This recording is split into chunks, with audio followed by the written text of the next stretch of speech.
কেউ যদি 40 বার পড়ে আল্লাহ তারে গাইবি দনের সন্ধান দিবেন।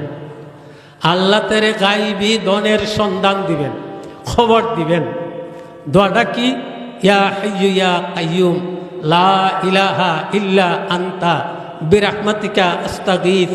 ইয়া হাইয়্যু ইয়া কাইয়্যুম লা ইলাহা ইল্লা আনতা বিরহমাতিকা আস্তাগীথ।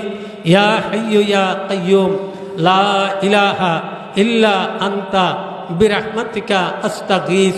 আপনি যদি ফজরের সুন্নত ফরজের মাঝখানে 40 বার পড়েন, আল্লাহ তো আপনাকে সাহায্য করবেনই, বরং গাইবি দনের সুসংবাদ, গাইবি দনের সন্ধান আল্লাহ আপনারে দান করবেন। মেরে মোহতরম, এভাবে আমার যাত্রা, কাদের যাত্রা, ইবাদত বন্দেগীর যাত্রা শুরু হবে শেষ ছাত্রে থেকে।